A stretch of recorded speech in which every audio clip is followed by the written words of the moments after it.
wabarakatuh.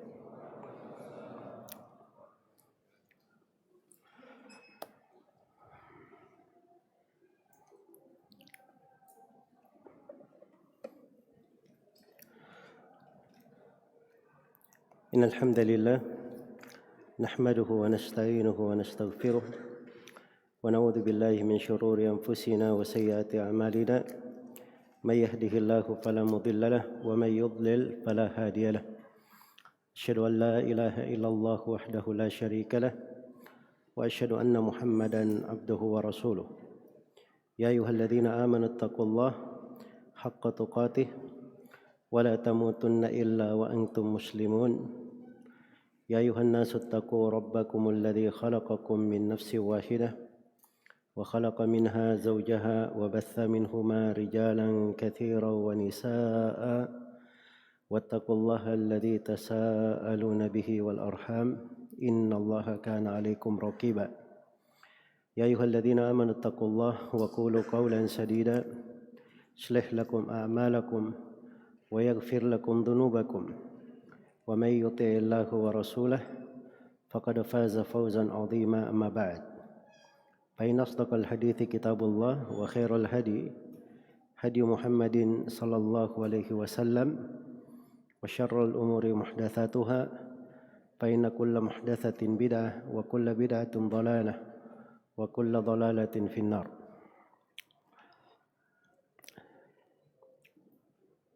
Ini sesi yang kelima dari pembahasan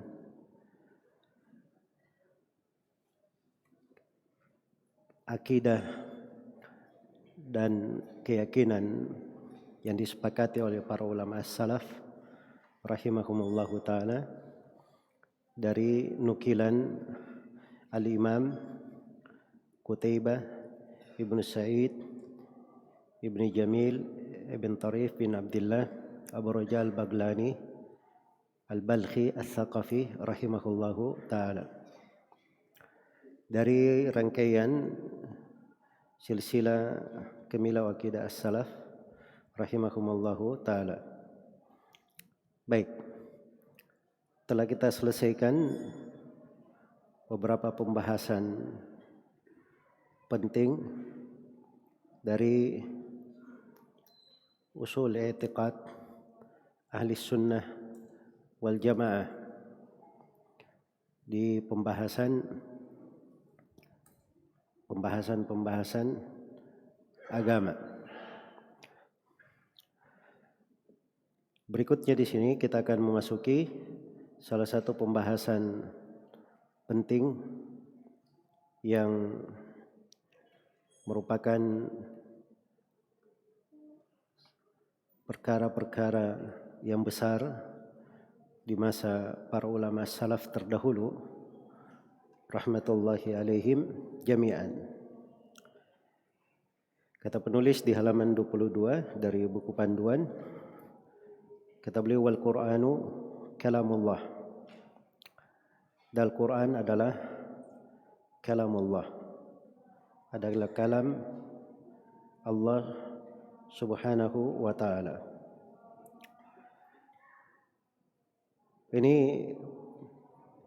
dari pembahasan di masa dahulu menjadi besar sekali karena bid'ah ini termasuk bid'ah-bid'ah yang mengeluarkan pelakunya dari keislaman, dan pembahasan ini juga yang merupakan sebab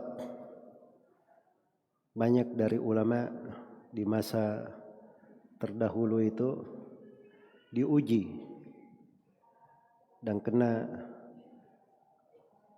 berbagai macam cobaan, termasuk Imam Ahmad bin Hanbal rahimahullahu ta'ala, yang beliau ini di 3 generasi pemerintahan diuji oleh ahlul bid'ah yang berhasil dekat kepada penguasa, kepada khalifah. Kemudian dia bisikkan kepada khalifah itu pemahaman menyimpangnya, pemahaman sesatnya seputar Al-Quran. Maka khalifah pun mendukung ucapan ahlul bidah tersebut dan menetapkan kebenaran seperti yang dikatakan oleh para ahlul bidah itu, seperti Ahmad bin Abi Duat, Bishr al-Marisi, dan semisal dengannya.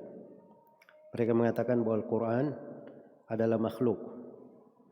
Maka siapa yang tidak berkata seperti itu akan mendapatkan ujian, cobaan dalam bentuk dicambuk atau dipenjara, dan sebagian dari para imam as-salaf ada yang meninggal karena hal tersebut. Dan termasuk yang diuji di dalam hal itu adalah para imam besar. Di antara mereka ada yang selamat, setelah diuji dia lolos. Di antara mereka ada yang jatuh di dalam fitnah. Dia akhirnya menjawab karena merasa dirinya terpaksa, seperti Imam Yahya bin Ma'in. Dan di antara mereka ada yang tegar di atas akidahnya dan menerima dari cobaan, ujian yang menimpa. Dan itu seperti Imam Ahmad, Muhammad bin Nuh, dan selainnya dari para as-salaf rahimahullahu ta'ala. Ini berlanjut pada 3 generasi pemerintahan, di masa Al-Ma'mun, kemudian di masa Al-Mu'tasim Billah, kemudian di masa Al-Wathiq Billah, itu 3 khalifah. Nanti di masa Al-Mutawakkil barulah ia tersadarkan akan benarnya ucapan Imam Ahmad rahimahullahu ta'ala, kemudian lenyaplah dari ujian tersebut dan berjayalah ahli sunnah setelah itu. Jadi ini gambaran global ya tentang kejadian yang terjadi di masa itu. Makanya wajar di buku-buku akidah itu disebutkan dari pembahasan ini dan dihafal benar oleh Al-Imam Qutaibah Ibnu Sa'id rahimahullah dari para ulama. Kata beliau, wal Qur'anu kalamullah. Dan Al-Quran itu adalah kalam Allah Azza wa Jalla. Ini saya poinkan ada 2 pembahasan. Pembahasan yang pertama, penetapan sifat kalam. Penetapan sifat kalam. Dan pembahasan yang kedua, Al-Quran adalah kalam Allah Subhanahu wa ta'ala. Iya. Jadi sebenarnya di sini ada 2 kata ya, ada kata Al-Quran dan ada kata kalamullah. Al-Quran secara bahasa itu dari qara'a, yaqra'u, Qur'an wa Qur'anan. Sama ghafara yaghfiru, ghafran wa ghufranan. Jadi dia adalah masdar dari qara'ah, bermakna membaca, bermakna tilawah. Iya. Dikatakan Quran karena dia selalu dibaca. Selalu dibaca. Dan di sebagian qiraat dibaca Al-Quran. Al-Quran. Tidak dibaca Al-Quran, tapi dibaca Al-Quran. Dan itu ada di qiraat As-Sabah. Dibaca Al-Quran. Kalau Al-Quran itu dari kata kiran yang bermakna al-jama'. Yang bermakna al-jama', dikumpulkan. Karena Al-Quran ini mengumpulkan surah-surah dan ayat-ayat. Dan Al-Quran ini bisa terkumpul di mushaf, terkumpul di dada-dada para penghafalnya, dan berkumpul di dalamnya berbagai keindahan, hukum-hukum, dan selainnya. Baik, jadi itu definisi Al-Quran. Adapun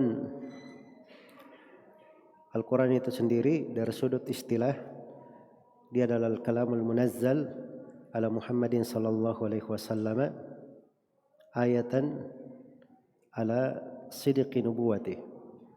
Dia adalah firman Allah yang diturunkan kepada Nabi Muhammad sallallahu alaihi wasallam sebagai tanda akan kebenaran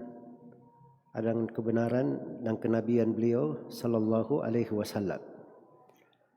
Iya. Adapun al-kalam itu secara bahasa itu dipakai untuk dua makna sebagaimana yang disebut oleh Ibnu Faris rahimahullahu taala. Akarnya pada kata an-nutuk, ucapan, dan kata al-jirah. Al-jirah itu artinya luka. Artinya luka. Iya. Al-kalam itu dia kadang dalam bentuk nutuk, ucapan yang dipahami. Karena itu yang populer di kalangan ahli bahasa, al-kalam adalah nutkun mufhim, adalah ucapan yang bisa dipahami, bisa memahamkan orang yang mendengarkannya. Iya. Dan dia juga kadang dipakai untuk kata al-jirah, luka. Jadi ya kalau dikatakan fulan maklum, artinya si fulan itu terluka, ada luka di bagian dari tubuhnya. Nah, itu kalam. Secara bahasa, al-kalam itu tidak menunjukkan sesuatu yang tersembunyi. Tapi kalam sesuatu yang tampak. Ucapan terdengar, luka kelihatan. Demikian pula kata-kata yang berkumpul dengan 3 huruf ini, kaf, lam, mim. Yang berkumpul dengan kita huruf ini, kaf, lam, dan mim. Kalau dilihat urutan-urutan penggunaannya, itu tidak ada yang menunjukkan makna tersembunyi. Seperti misalnya kata lakama. Apa artinya lakama? Lakama itu meninju. Ada lamnya, ada kafnya, ada mimnya juga. Meninju itu kelihatan atau tidak? Hah? Kelihatan kan? Jadi kata kalam itu yang terangkai dari 3 huruf ini, itu di tengah orang Arab itu tidak menunjukkan makna tersembunyi. Dia selalu menunjukkan sesuatu yang kelihatan, tampak, bukan hal yang tersembunyi. Dan ini secara bahasa, kenapa saya uraikan di bantahan terhadap kelompok Asy'ariyah. Sebab orang-orang Asy'ariyah mengatakan bahwa firman Allah itu tanpa huruf dan tanpa suara. Mereka bilang firman Allah tanpa huruf dan tanpa apa? Tanpa suara. Dan itu kebatilan. Secara bahasa saja tidak mungkin. Sebab kata kalam dan apa yang terangkai dari lam, kaf, dan mim itu tidak ada yang menunjukkan makna tersembunyi. Kok bisa dikatakan bahwa tanpa huruf dan tanpa apa? Tanpa suara. Karena itu orang-orang Asy'ariyah yang mereka tetapkan adalah kalamun nafsi. Ada pembicaraan di dalam diri. Iya. Makanya mereka membahasakan dari bidah-bidah mereka itu hal yang aneh. Jadi Allah itu tidak berbicara kepada Jibril, tapi Allah berbicara pada dirinya. Apa yang ada pada dirinya itu dibahasakan kepada Jibril, ke diri Jibril. Jibril bahasakan kepada diri Nabi Muhammad. Jadi tidak dengan huruf, tidak dengan suara. Dan itu dari kesesatan orang-orang Asy'ariyah yang sangat besar. Sehingga dibantah oleh para ulama dari masa ke masa. Di antara yang membantahnya dalam satu karya tulis sendiri adalah Syekhul Islam Ibnu Taimiyah rahimahullah. Beliau membantah ucapan orang-orang Asy'ariyah tentang kalamun nafsi itu dari 99 sudut bantahan yang menunjukkan kebatilan ucapan mereka. Jadi maksudnya di sini kalam secara bahasa itu adalah nutkun mufhim atau mufham. Adalah pembicaraan yang bisa memahamkan atau bisa dipahami. Itu yang dimaksud dengan kalam. Baik. Sifat al-kalam itu ditetapkan bagi Allah Subhanahu wa ta'ala. Jadi kalau masuk di dalam penetapan sifat kalam itu dari pokok perkara yang ditetapkan oleh ahli sunnah. Mereka di dalam hal itu memiliki pendalilan-pendalilan yang sangat banyak sekali.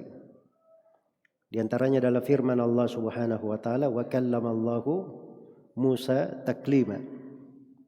Dan Allah berbicara kepada Nabi Musa dengan sebenar-benar pembicaraan. Itu kallama. Allah berbicara kepada Nabi Musa dengan sebenar-benar pembicaraan. Demikian pula firman Allah Subhanahu wa taala, "Walamma jaa Musa limiqatina wa kallamahu rabbuh." Begitu Nabi Musa datang ke mikot kami dan Rabb-Nya berbicara kepadanya. Iya. Demikian pula firman Allah ketika Nabi Musa telah diangkat sebagai seorang nabi, "Wa ana ikhtartuka fastami' lima yuha." Dan aku yang memilih engkau Nabi Musa sebagai seorang nabi, maka dengarkanlah apa yang akan diwahyukan. Suruh mendengarkan firman Allah Subhanahu wa taala. Dan di antara dalil juga adalah firman Allah Subhanahu wa taala, "Wa in ahadun minal musyrikin istajaraka fa'ajirhu hatta yasma' kalam Allah. Thumma ablighu ma'manah." Apabila ada seorang dari kaum musyrikin minta jaminan keamanan, maka beri jaminan keamanan. Ini dihukum tata negara. Jadi kalau ada negeri Islam, terus ada orang kafir dari luar negeri Islam ini mau masuk ke negeri Islam, minta izin masuk untuk mendengarkan Al-Quran, minta jaminan keamanan. Maka Allah perintah beri padanya jaminan keamanan sampai dia masuk mendengar firman Allah. Jadi disebut Al-Quran sebagai apa? Kalamullah. Ya, dan ini ayat pembahasannya mendalam ya di tengah para as-salaf. Karena orang yang dikatakan kamu dengarlah firman Allah. Dari mana dia dengar firman Allah? Dari Allah langsung? Jawabannya tidak. Dari Jibril langsung? Juga bukan. Dari Nabi Muhammad SAW? Kalau di masa hidup Nabi mungkin. Tapi mungkin juga selain Nabi, karena dia cuma minta izin masuk ke negeri Islam. Kalau setelah Nabi meninggal, ini hukum masih berlaku. Berarti dia mendengarkan Al-Quran dari orang yang membacanya. Dari orang yang membacanya. Karena itu kata para ulama, firman Allah itu, Al-Quran itu adalah firman Allah. Bagaimanapun dia dibaca, bagaimanapun dia dihafal, bagaimanapun dia tertulis, maka itu adalah firman Allah. Yang tertulis itu adalah firman Allah, yang terbaca itu adalah firman Allah, yang terlafadzkan itu adalah firman Allah, yang terhafal itu adalah firman Allah, yang terdengar itu adalah firman Allah. Jadi semuanya disebut kalamullah. Sebut kalamullah. Adapun makhluk, perbuatan makhluk adalah makhluk. Sebagaimana yang sudah berlalu ayatnya. Wallahu khalaqakum wa ma ta'malun. Allah yang menciptakan kalian dan amalan kalian. Termasuk amalannya makhluk. Itu adalah makhluk. Si makhluk menulis, perbuatannya menulis, itu adalah makhluk. Si makhluk menghafal, perbuatan dia menghafal, itu adalah makhluk. Si makhluk membaca, perbuatannya membaca, itu adalah makhluk. Si makhluk melafatkan, perbuatannya melafatkan itu adalah makhluk. Si makhluk mendengar, perbuatan dia mendengar itu adalah makhluk. Jelas ya? Tetapi yang dia baca itu adalah kalam Allah. Yang tertulis itu adalah kalam Allah. Yang terdengar itu adalah kalam Allah. Itu berdasarkan ayat hatta yasma'a kalam Allah, sampai mereka mendengar kalam Allah. Jadi disebut kalam Allah Subhanahu wa taala. Karena itu kata para ulama, as-sautu sautul qari wal kalamu kalamul bari. Suaranya orang yang membaca, tapi kalam yang terdengar, yang terbaca itu adalah kalam Allah Al-Bari, yang maha mengadakan segala sesuatu. Iya. Baik. Jadi itu di antara pendalilan tentang firman Allah Subhanahu wa taala. Sifat kalam di dalam Al-Qur'an kadang datang dalam bentuk kalimat-kalimat. Walakin haqqat kalimatu rabbik. Tapi telah benar kalimat Rabbmu. Iya. Dan seperti ayat qul law kana al-bahru midadan li kalimati rabbi lanafida al-bahru qabla an tanfada kalimatu rabbi walau ji'na bimithlihi madada. Jadi sebut kalimat-kalimat. Kalimat-kalimat itu adalah kalam Allah, sama. Kalam, kalimat sama. Dan kadang di dalam Al-Quran datang dengan bahasa al-qaul. Walakin haqqal qawlu minni, tetapi telah benar ucapan dariku. Wa qala Allahu, dan Allah berfirman. Iya. Wa man asdaqu minallahi qila. Tidak ada yang lebih jujur ucapannya daripada Allah. Kadang disebut hadis. Wa man asdaqu minallahi haditha. Tidak ada yang lebih jujur ucapannya dari pembicaraan Allah. Itu sama semua. Dan kadang dibahasakan dengan bahasan nida. Ya, wa idnada rabbuka Musa. Dan ketika Rabbmu memanggil Nabi Musa, kata nida itu digunakan di beberapa tempat dalam Al-Quran. Dan nida di dalam kesepakatan seluruh ahli bahasa, nida itu adalah panggilan dengan suara keras. Makanya adzan itu dikatakan apa? Salah satu nama adzan nida. Salah satu penamaan adzan disebut nida. Ya, karena orang adzan itu tidak ada yang sembunyi-sembunyi. Tidak ada yang di dalam hatinya orang adzan. Tapi adzan itu dengan suara keras mengumumkan bahwa sholat sudah apa? Sudah masuk. Itu banyak tempat dalam Al-Quran Allah membahasakan panggilannya dengan kata nida. Dan itu menurut kesepakatan ahli bahasa Arab, nida itu panggilan dengan suara keras. Dan ini bantahan terhadap orang-orang Asy'ariyah yang mengatakan bahwa firman Allah itu tanpa suara katanya. Itu dari kebatilan. Jelas ya? Baik. Kemudian di antara pendalilan dari hadits Nabi sallallahu alaihi wasallam ya adalah sabda Rasulullah sallallahu alaihi wasallam dalam hadits riwayat Bukhari dan Muslim ketika beliau berkata kepada manusia waktu itu, ala rajulun yahmiluni ila qaumihi fa inna quraisyan qad mana'uni an uballigha kalam rabbi. Adakah seorang yang membawa saya ke kaumnya? Karena orang-orang Quraisy telah melarang saya untuk menyampaikan kalam Rabbku.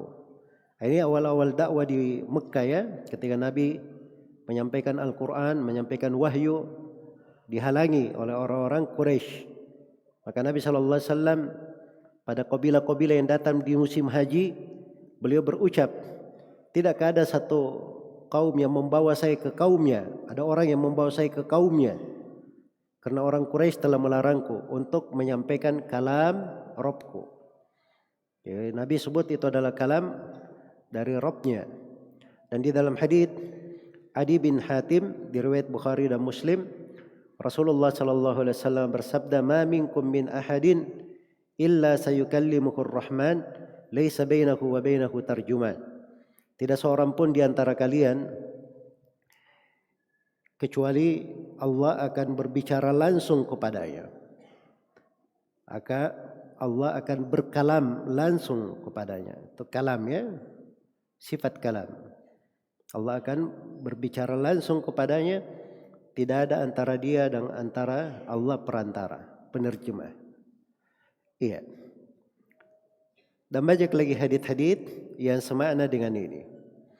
Adapun dari kesepakatan atau dari nukilan dari para sahabat Rasulullah sallallahu alaihi wasallam, ya, itu telah populer dari para sahabat bahasa-bahasa yang menunjukkan bahwa Al-Quran adalah kalamullah.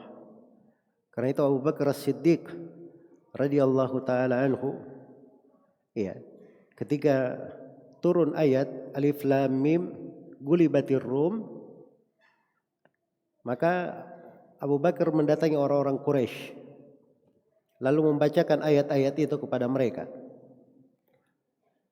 Maka orang-orang Quraisy bertanya, "Kalamuka hadza am kalamu sahibik?"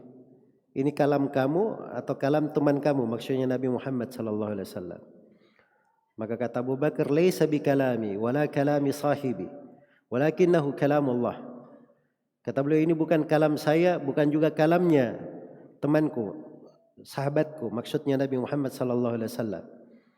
Tapi ini adalah kalam Allah Subhanahu wa taala.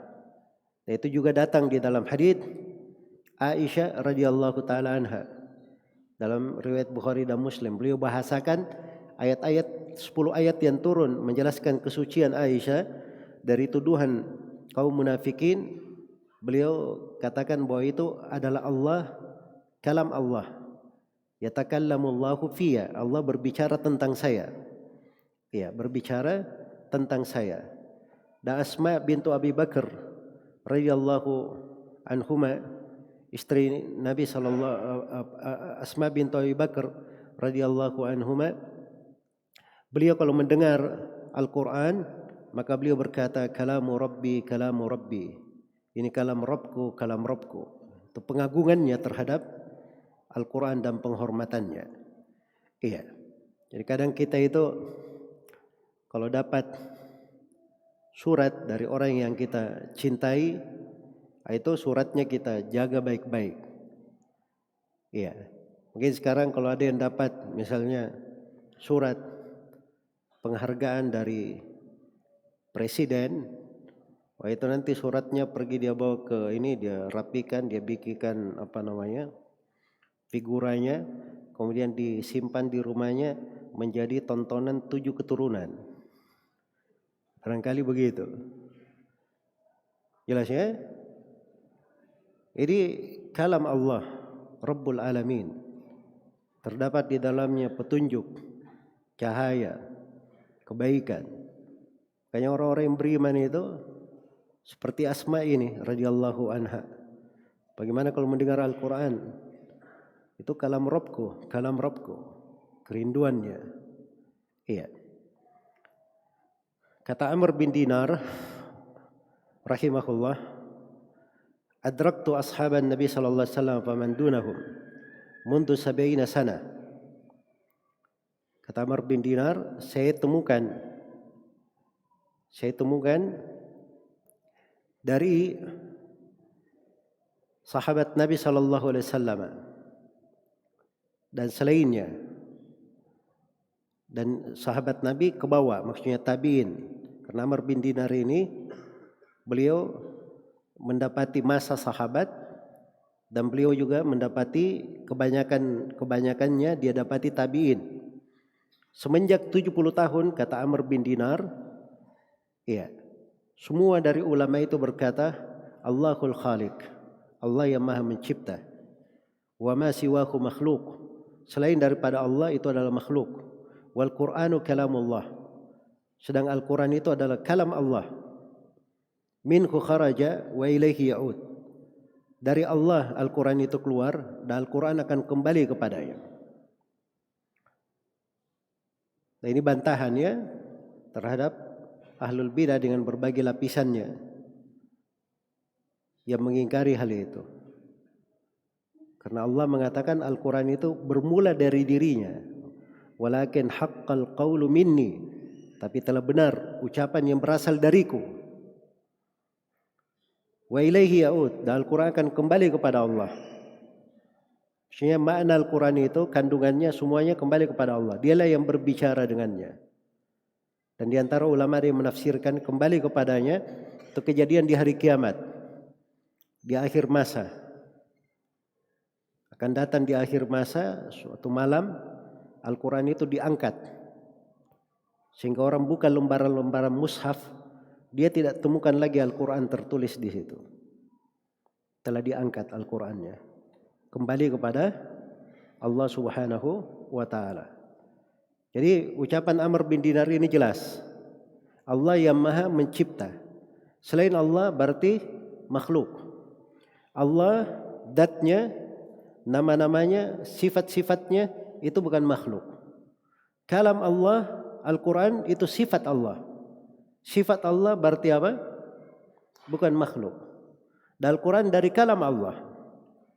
Al-Quran dari kalam Allah Subhanahu wa ta'ala. Jadi demikian mereka di dalam hal tersebut. Baik.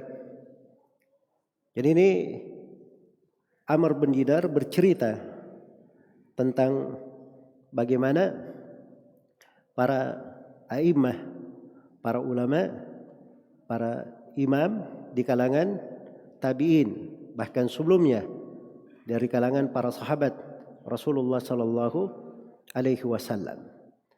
Iya. Baik. Kemudian di sini yang juga penting untuk diketahui, ya, setelah Amr bin Dinar sebutkan ucapannya itu tadi, itu ucapan dita'liq oleh Ishaq ibn Rahawai rahimahullah. Sebagaimana yang disebutkan oleh Imam Al-Baihaqi setelah membawakan ucapan Amr bin Dinar. Kata Ishaq ibn Rahawai, iya. Kata beliau, faqad adraka Amr bin Dinar ajillata ashabi Rasulillah sallallahu alaihi wasallam minal badriyin wal muhajirin wal ansar. Amr bin Dinar itu sudah menjumpai banyak dari ulama, dari sahabat yang hadir di perang Badr, dari kalangan muhajirin, kalangan al-ansar yang dijumpai oleh Amr bin Dinar, seperti Jabir bin Abdullah, Abu Sa'id al-Khudri, Abdullah bin Umar, Abdullah bin Abbas, Abdullah bin Zubair.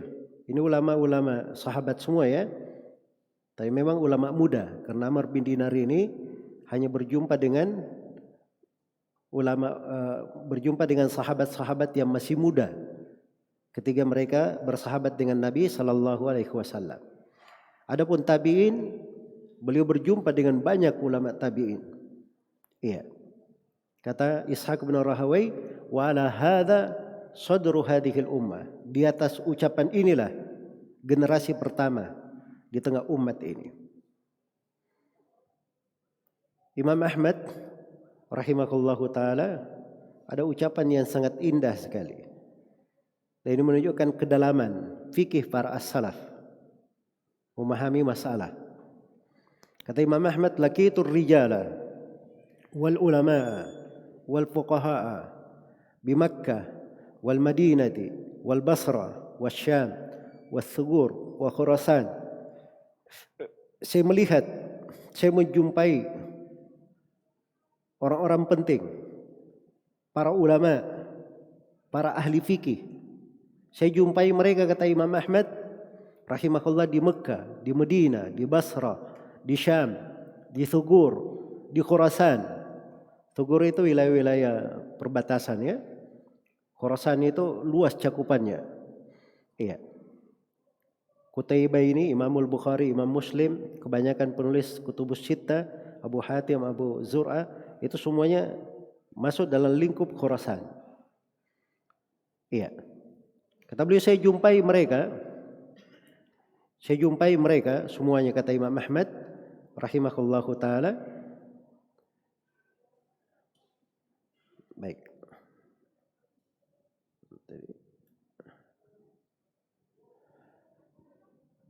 Fara'aituhum ala sunnati wal jamaah. Saya lihat mereka semuanya itu di atas sunnah dan jamaah.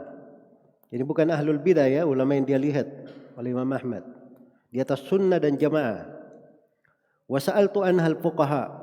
Dan saya juga tanya kepada para ulama ahli fikih. Fakullun yaqul, semua dari mereka berkata, Al-Qur'anu kalamullah, ghairu makhluk. Semuanya berkata Al-Qur'an adalah kalam Allah, bukan makhluk. Minhu bada wa ilaihi ya'ud. Darinya bermula dan kepadanya lah kembali, kepada Allah kembali. Coba untuk lihat ya, ini juga pelajaran berharga ini, asar ini dari Imam Ahmad. Dimaklumi bahwa ketika mengucapkan Al-Quran kalamullah, itu keyakinan dari masa para sahabat. Semua orang memaklumi. Tapi begitu muncul ada orang yang mengatakan Al-Quran itu makhluk, barulah dibantah oleh para ulama. Barulah mereka tegaskan Al-Quran kalamullah ghairu makhluk. Itu bantahan. Itu penyebutan ghairu makhluk, itu bantahan terhadap ahlul bidah yang mengatakan bahwa Al-Quran adalah apa? Adalah makhluk. Iya. Dan begitu terjadi kejadian ini, Imam Ahmad itu sangat di atas keyakinan akan akidah itu. Tapi bersamaan dengan itu, beliau tanya kepada seluruh ulama di berbagai negara. Dan semuanya menjawab sama dengan ucapan beliau. Nah, itu ahli sunnah itu. Seperti itu. Itu orang-orang yang berilmu. Jadi kadang pada hal-hal yang dia yakin, ya, dia tahu ulama yang lain sama ucapannya. Maka dia tanyakan untuk dia berikan manfaat kepada umat. Bahwa ini bukan ucapan dia saja. Ini ucapan seluruh ulama. Ucapan seluruh ulama. Iya. Baik. Jadi ini penegasannya tentang sifat al-kalam. Dan pembahasan kita yang kedua, Al-Quran adalah kalamullah. Firman Allah itu dari sifat Allah. Dari sifat Allah. Dia masuk ke dalam sifat fi'liyah, dzatiyah. Allah berbicara sesuai dengan kehendak dan keinginannya. Dan sifat Allah ini selalu terus-menerus bersamanya. Dia selalu disifatkan berbicara. Tapi dia berbicara sesuai dengan kehendaknya. Kadang dibahasakan oleh para ulama dengan istilah qadimun naw' hadithul ahad. Sifat kalam itu pada zatnya itu melekat pada Allah. Sudah dari dahulu Allah itu berbicara. Dan terus berbicara, disifatkan dengan berbicara. Tidak pernah suatu hari dikatakan misalnya Allah tidak berbicara. Atau na'udzubillah kalau dikatakan misalnya Allah bisu. Jelas ya? Itu tidak pernah disifatkan seperti itu. Dan pembicaraan Allah itu sesuai dengan keinginan dan kehendaknya. Makanya Allah berbicara dengan Taurat kepada Nabi Musa. Allah berbicara dengan Zabur kepada Nabi Daud. Allah berbicara dengan Injil kepada Nabi Isa. Dan Allah berbicara dengan Al-Quran kepada Nabi kita Nabi Muhammad sallallahu alaihi wasallam. Iya. Jadi itu yang dimaksud dengan sifat kalam. Dan Al-Quran adalah kalamullah karena Al-Quran itu adalah bagian dari firman Allah Subhanahu wa taala. Dan ini sudut penekanannya seperti yang saya katakan tadi ditegaskan oleh para ulama sebagai bantahan terhadap kelompok Jahmiyah. Iya. Sebagai bantahan terhadap kelompok Jahmiyah. yang mengatakan bahwa Al-Quran adalah makhluk. Inilah ahlul bidah yang tersesat di masa itu. Ya, itu dari ucapan Jaham bin Safwan. Diambil dari Ma'bad al-Juhani. Ma'bad al-Juhani ngambil dari Ghailan ad-Dimashqi. Berasal dari orang-orang Yahudi ucapan itu. Jelas ya? Bukan dari umat Islam. Iya. Dan pengaruh kelompok Jahmiyah ini yang mewarnai banyak dari ucapan ahlul bidah. Mewarnai banyak dari ucapan ahlul bidah. Karena itu ya, mungkin tidak ada satu kelompok ahlul bidah pun yang ada kecuali mereka ini ya mengambil bagian dari kesesatan kelompok Jahmiyah. Karena itu kata Ibnu Al-Qayyim rahimahullahu taala, "Lidza taqassamatit tawaifu qawlahu wa tawarathuhu irtha dzahmani." Demikianlah kelompok-kelompok yang menyimpan setelah Jahmiyah itu saling mewarisi pemikiran Jahmiyah ini. Seakan-akan mewarisi barang warisan yang layak dibagi-bagi. Jadi kelompok-kelompok yang datang itu pasti punya terpengaruh dari kelompok Jahmiyah. Dan kita akan terangkan nanti insyaallah di pembahasan akidah Abu Hatim dan Abu Zur Ar-Razi tentang kelompok Jahmiyah pada tempatnya. Atau mungkin di buku ini kita akan jelaskan nanti di ucapan penulis rahimahullah tentang hukum sholat di belakang kelompok Jahmiyah ini. Itu ada pembahasannya ya. Ada penyebutan sifat Jahmiyah. Saya akan terangkan tentang Jahmiyah ini. Nah, ini kelompok Jahmiyah ini salah satu pemikiran menyimpangnya, dia mengatakan bahwa Al-Quran adalah apa? Al-Quran adalah makhluk. Khususnya waktu itu Ahmad bin Abi Duad, Bishr Al-Marisi dan semisal dengannya. Dan mereka ini itu tidak ada silam pendapat di tengah para ulama bahwa ucapan mereka itu kekafiran. Dan kelompok Jahmiyah dikafirkan oleh lebih dari 500 ulama. Kata Ibnu Al-Qayyim rahimahullahu taala menyimpulkan kejadian yang terjadi dan kesepakatan ulama, kata beliau, laqad taqallada kufrahum 50 fi ashri minal ulama'i fil buldani wala lakaiyul imamu haka'an humu bal qad haka qablahu at-Tabarani. Telah sepakat di dalam mengafirkan kelompok Jahmiyah 50 kali 10 dari ulama di berbagai negeri. 50 kali 10 itu berapa? 500. Ada 500 ulama dari berbagai negeri. Ya, itu dinukil oleh Imam Al-Lalakai. Al-Lalakai menukilnya di bukunya Syarah Ushul I'tiqad Ahli Sunnah wal Jamaah. Pembahasan panjang. Beliau bawakan banyak dari ucapan ulama itu. Ada yang dengan sanad bersambung ke imamnya, langsung ke ucapannya. Ada yang dia sebutkan nama-namanya saja. Di akhirnya, itu pun di akhirnya Imam Al-Lalakai berkata apa? Ini sebagian nama saya kumpulkan. Kalau saya kerahkan lagi tenaga saya lebih serius lagi mengumpulkannya, maka saya akan dapatkan lebih banyak daripada itu. Jadi itu tulis-tulis biasa aja sudah sampai 500 sudah. Dan sebelumnya Imam At-Tabarani itu punya buku judulnya As-Sunnah juga. Cuman tidak sampai ke kita buku itu. Hanya ada di nukilan beberapa ulama seperti Imam Ad-Dhahabi menukil sebagian darinya, Ibnu Al-Qayyim dalam Ijtima' al-Juyush al-Islamiyah. Ada nukilan-nukilan dari buku itu dari Imam At-Tabarani. At-Tabarani juga menyebutkan sekitar 500 ulama itu tadi yang mengafirkan kelompok Jahmiyah. Dan Imam Ad-Dhahabi berkata yang mengafirkannya sekitar 1000 orang. Itu dari penelitian Imam Adz-Dzahabi. Dari jumlah-jumlah ulama yang mengatakan kelompok Jahmiyah ini kafir, keluar dari Islam. Jelas ya? Kenapa?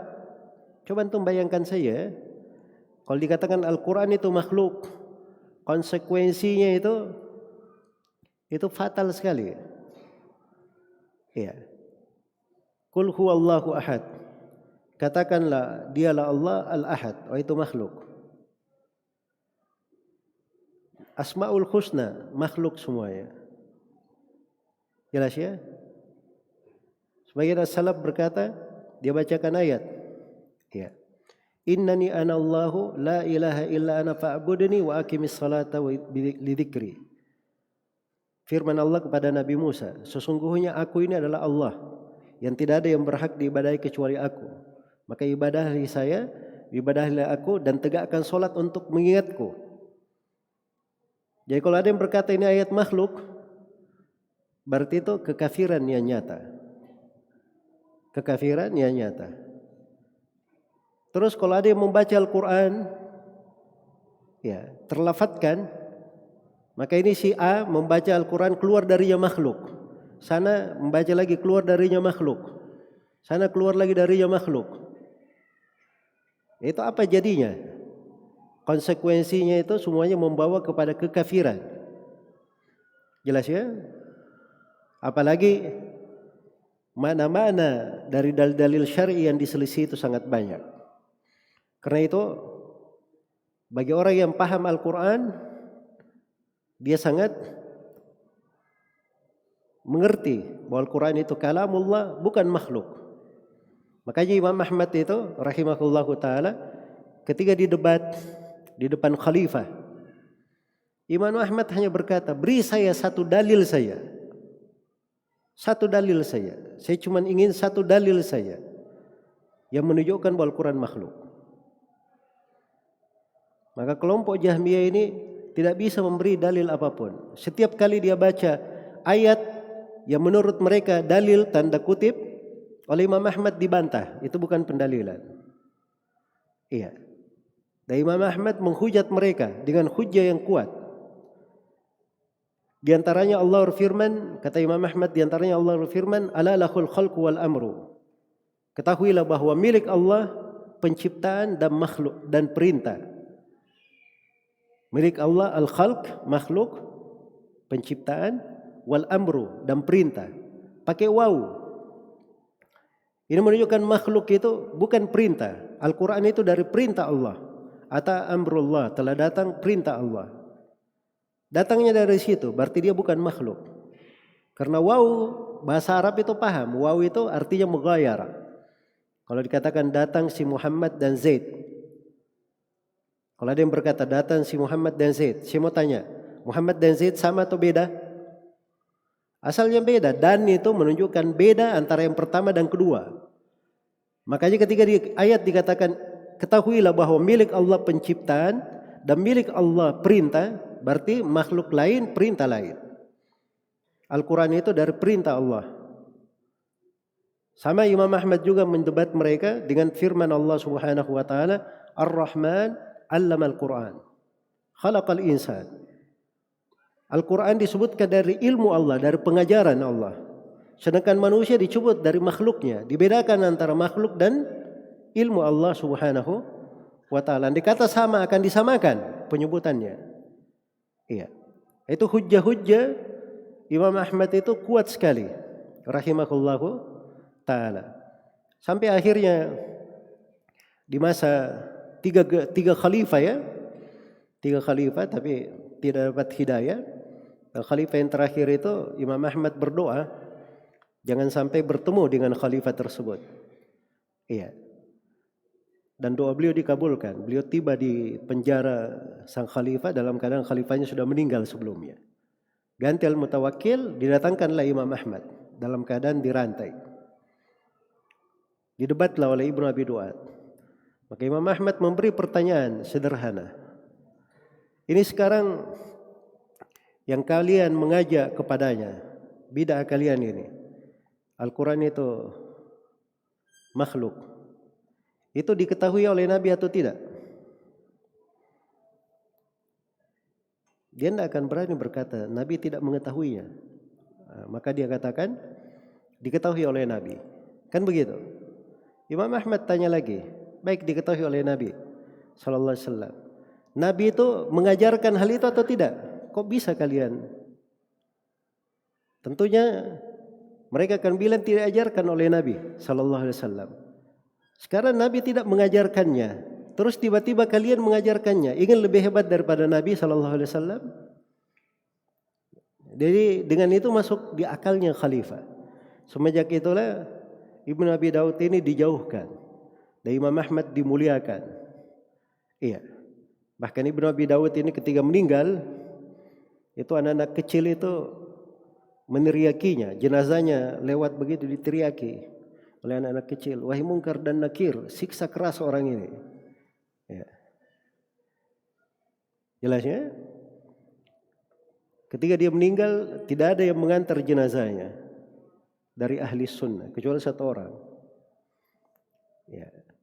Begitu pulang, orang ini ditegur oleh ahli sunnah yang lain. Kenapa kamu? Katanya saya ini pergi beribadah besar di sana. Saya doakan ya Allah ini orang mengingkari siksaan kubur, siksalah dia dengan siksaan yang paling pedih. Ya Allah ini orang mengingkari berjumpa denganmu pada hari kiamat. Haramkan dia melihat wajahmu. Ya Allah dia, wah itu ibadah saya paling besar nih. Saya doakan orang ini. Gitu. Jelas ya? Adapun Imam Ahmad rahimahullah, kesabaran beliau itu menjadi suatu ketegaran yang menyebabkan terjaganya dari akidah Islam. Dari akidah Islam. Jadi harus ada dari ulama yang teguh seperti itu. Menjaga dari poros-poros agama, sendi-sendi agama. Dan itu akan terus ada sampai hari kiamat. Akan terus ada sampai hari kiamat. Baik, ini sekilas ya terkait dengan Al-Quran, kalamullah. Dan saya tidak terlalu banyak menguraikan ya di pembahasan ini karena kita akan membahasnya. Masih ada beberapa buku di sini ya, di kajian-kajian yang lain, insyaallah taala. Baik, di halaman 23 sekarang. Sikap terhadap pelaku amalan. Kata beliau rahimahullah, wala nunzilu ahadan min ahli al-kiblati jannatan wala nara wala naqta'u syahadata ala ahadin min ahli tauhid wa in amila bil kabair wala nukaffiru ahadan bidhanbin illa tarkas salah wa in amila bil kabair. Ini saya poinkan ada 4 pembahasan. Pembahasan yang pertama, tidak memastikan surga dan neraka untuk siapapun. Iya, kata beliau, wala nunzilu ahadan min ahli al-kiblati jannatan wala nara. Kami tidak memastikan penduduk surga atau neraka untuk siapapun di antara ahlul kiblat. Iya. Ini masih terkait dengan ahlul kiblat yang sudah kita singgung ya, hak-haknya. Ahlul kiblat sudah kita definisikan, mereka punya hak-hak, sudah kita singgung. Di antara hak dari ahlul kiblat, sepanjang dia muslim, maka kita lakukan seperti perlakuan kaum muslimin. Tidak boleh dikeluarkan dari keislaman kecuali dengan sesuatu yang jelas, sesuatu yang terang. Iya. Dan kalau dia seorang muslim, maka saat dia berbuat baik, berbuat kesalehan, kita harapkan untuknya surga. Saat dia berbuat kejelekan, berbuat dosa, kita khawatir terhadapnya siksaan, kita khawatir terhadapnya neraka. Tapi tidak boleh dipastikan, oh si muslim ini orang salih, ini dia pasti penduduk surga. Oh ini si muslim ini adalah seorang yang banyak berbuat dosa, ini pasti penduduk neraka. Itu tidak diperbolehkan. Kecuali bagi siapa yang dipastikan oleh Nabi sallallahu alaihi wasallam. Ya kalau Nabi yang mengabarkannya itu enggak ada masalah. Ya, seperti Rasulullah kabarkan 10 sahabat yang masuk surga. Nabi kabarkan Khadijah dari penduduk surga. Nabi kabarkan tentang Aisyah radhiyallahu anha penduduk surga. Nabi kabarkan tentang Abdullah bin Salam dari sahabat penduduk sorga. Nabi kabarkan bahwa putrinya Fatimah adalah pemimpin perempuan penduduk sorga. Nabi kabarkan dua cucunya Al-Hasan dan Al-Husain dari dua pemimpin pemuda penduduk sorga. Nabi kabarkan tentang perempuan hitam atau seorang perempuan yang kena penyakit ayam, yang dia ini memilih untuk bersabar. Maka Nabi berkata, kalau kamu ingin saya doakan kamu sembuh. Tapi kalau kamu ingin kamu sabar untuk kamu sorga. Maka perempuan ini berkata, ya Rasulullah saya sabar saya ingin sorga. Maka Nabi berkata, perempuan ini berkata, ya Rasulullah tapi doakan saya. Kalau penyakit saya kambuh, aurat saya supaya tidak terbuka. Iya. Maka Nabi mendoakannya. Jadi banyak yang dikabarkan oleh Nabi, sepanjang ada nas dari Nabi SAW kabar tentang hal itu, maka itu dikatakan penduduk sorga, nggak ada masalah. Jelas ya? Baik. Yang hadir di Bai'atul Ridwan itu semuanya dikatakan sebagai penduduk sorga, disebut dalam Al-Quran, ridha untuk mereka. Yang ada nasnya itu nggak ada masalah. Selain daripada itu, ya, mayoritas ahli sunnah seperti yang disebut oleh penulis di sini, tidak boleh dipastikan untuk siapapun dia penduduk sorga atau penduduk neraka. Tapi sebagian ulama mengatakan boleh kalau kebanyakan dari kaum muslimin mempersaksikan seperti itu. Misalnya ada orang yang meninggal dari orang yang baik, orang yang salih, orang-orang semuanya memujinya, maka itu tidak apa-apa dikatakan ini orang penduduk sorga. Ini pendapat yang kedua ya. Karena Nabi SAW pernah berlalu kepadanya jenazah, banyak yang memujinya, maka beliau bilang wajabat, telah wajib untuknya sorga. Iya. Dan ketika datang jenazah lagi lain, banyak yang mencelanya, maka Nabi berkata wajabat, wajib atasnya neraka. Nah, itu pendapat sebagian ulama, tapi pendapat ini bukan pendapat yang kuat ya. Pendapat yang kuat adalah yang disebut oleh mayoritas ulama di sini dari ahli sunnah, bahwa tidak boleh dipastikan dengan sorga maupun sorga maupun neraka. Ya, adapun hadits tadi tentang wajabat itu kan Nabi yang hadir di situ dan mengatakannya. Itu kehadiran Nabi.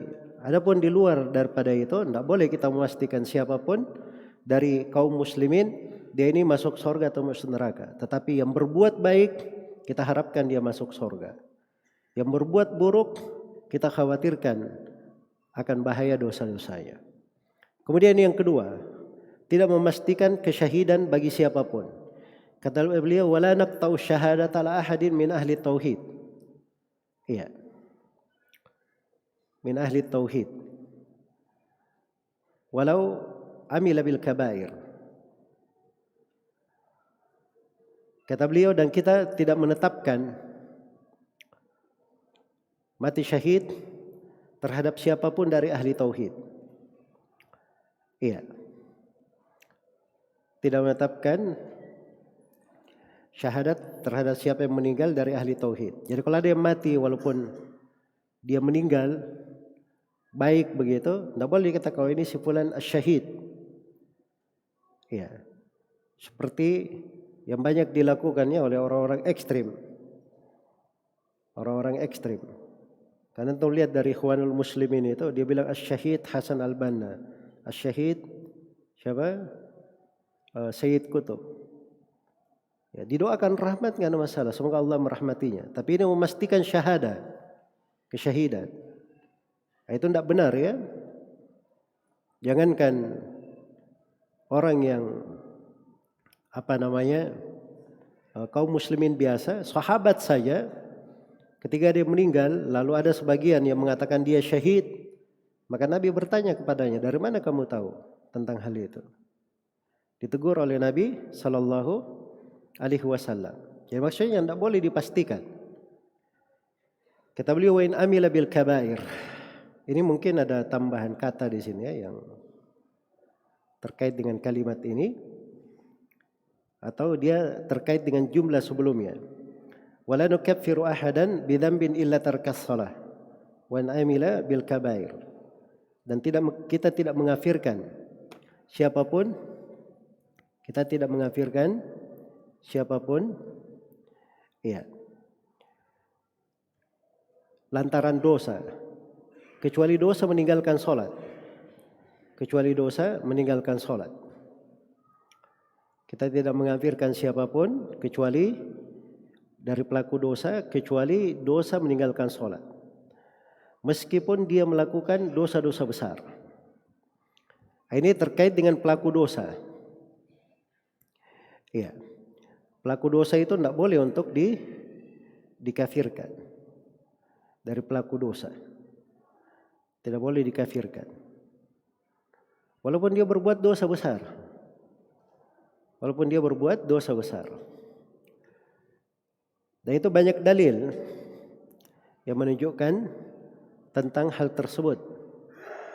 Di antara dalilnya adalah ayat Al-Quran. Wa in ta'ifatani minal mu'minina iqtatalu fa aslihu bainahuma. Apabila ada dua kelompok mukmin yang saling berperang, saling membunuh, maka damaikanlah antara keduanya. Saya mau bertanya, membunuh itu dosa apa? Hah? Dosa besar. Tapi bersamaan dengan itu masih dikatakan dua kelompok dari kaum mukminin. Baik. Tentang orang yang membunuh saudaranya, ahli warisnya kalau memaafkan, disebut hukum di surah Al-Baqarah. Faman ufiya lahu min akhihi syai'un fattiba'un bil ma'ruf wa da'un ilaihi bi ihsan. Siapa yang dimaafkan oleh saudaranya, dimaafkan oleh saudaranya sesuatu, maksudnya wali ini orang yang dibunuh memaafkan dia. Dikatakan dari saudaranya, masih disebut bersaudara. Andai kata dia kafir, tidak disebut apa? Tidak disebut saudara. Di antara dalil juga hadits Abu Bakrah riwayat Bukhari dan Muslim. Idzal taqal muslimani bisayfayhima fal qatil wal maqtul finnar. Apabila dua orang muslim berjumpa membawa pedangnya, maka yang dibunuh dan terbunuh dua-duanya masuk di dalam neraka. Iya. Yang dibunuh dan terbunuh dua-duanya masuk ke dalam neraka. Baik. Jadi dikatakan dua-duanya masuk dalam neraka. Tapi bersama dengan itu masih dikatakan dua orang muslim. Masih disebut muslim. Berarti diancam dengan neraka, tidak dikeluarkan dari keislaman. Tidak dikafirkan. Dan di antara dalil juga adalah hadits Jabir di riwayat Muslim tentang kisah sahabat yang bunuh diri. Jadi dia dalam peperangan begitu terluka, tidak tahan akan lukanya. Diambil pedang, dia tusuk dirinya sampai ke punggungnya, meninggal. Enggak, dia ambil pedang terus dia lukai tangannya. Ya, kedua tangannya sampai dia meninggal. Maka sebagian kerabatnya melihat dia dalam mimpi. Dalam pandangan yang indah. Tapi dia menyembunyikan kedua tangannya. Maka dia berkata, Allah mengampuni saya kecuali kedua tanganku ini. Iya. Setelah itu kerabatnya ini ceritakan mimpinya kepada Nabi sallallahu alaihi wasallam dan Nabi tidak mengingkarinya.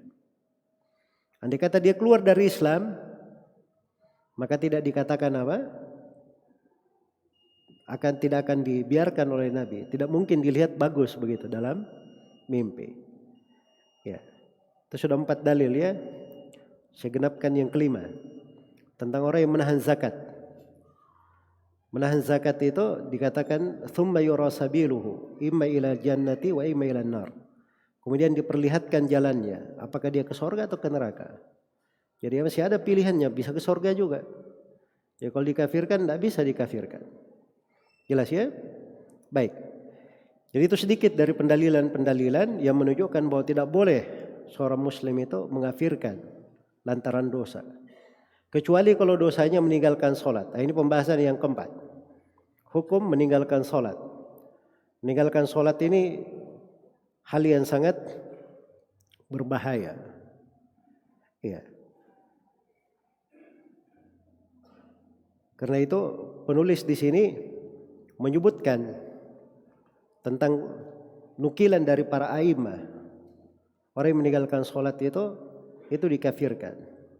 Dan ini Imam Qutaibah ya, dia menukil, seakan-akan menukil kesepakatan. Rahimahullah. Iya. Dan itu juga dinukil dari Abdullah bin Syakik. Beliau berkata, lam yakunu yarawna syai'an minal a'mali tarkuhu kufrun illa shalah. Mereka, maksudnya para sahabat dan tabi'in, tidak melihat ada amalan kalau ditinggalkan keluar dari Islam kecuali orang yang meninggalkan salat. Siapa yang meninggalkannya maka dia keluar dari keislaman, batal keislamannya. Iya. Karena Nabi SAW membahasakan seperti itu. Faman tarakaha faqad kafar. Siapa yang meninggalkan salat maka dia telah kafir. Itu hadits Buraidah di Sunan At-Tirmidzi. Kalau hadits Jabir di Sahih Muslim, Rasulullah bersabda, al-ahad alladzi bainana wa bainahum, dalam sebagian riwayat bainal islami wal kufur as-salat. Antara keislaman dan kekafiran, antara muslim dan kaum musyrikin itu adalah salat. Itu yang membedakan. Adalah salat. Dan di dalam Al-Qur'an dikatakan fa in tabu wa aqamus salata wa atuz zakat fakhallu sabilahum. Di ayat yang lain fa ikhwanukum fid din. Kalau mereka bertobat, menegakkan salat, mengeluarkan zakat, maka saudara kalian dalam agama. Di ayat yang lain biarkan jalan mereka. Pemahaman kebalikan dari ayat, kalau dia tidak salat berarti bukan saudara kalian dalam agama, jangan biarkan jalannya, perangi. Jelas ya? Dan juga penduduk neraka, ketika masuk dalam neraka, jawabannya apa? Yang paling pertama, ketika ditanya kenapa kalian ma salakakum fi saqar? Kenapa kalian berada di dalam neraka saqar? Jawabannya yang paling pertama, qalu lam naku minal musallin. Mereka berkata kami dulu tidak pernah melakukan salat. Iya. Dan ini ucapan dinukil di banyak buku-buku akidah para as-salaf rahmatullahi alaihim. Iya. Dan penyebutan ijma di dalam hal ini itu kuat. Walaupun ada sebagian ulama yang mengatakan ada silang pendapat. Tapi ini nukilan dari Imam Qutaibah rahimahullahu ta'ala. Baik. Selesai pembahasan ini dan pembahasan selanjutnya kita lanjutkan insyaallah ta'ala setelah salat duhur. Subhanakallahumma bihamdik asyhadu an la ilaha illa anta astaghfiruka wa atubu ilaik walhamdulillahi rabbil alamin.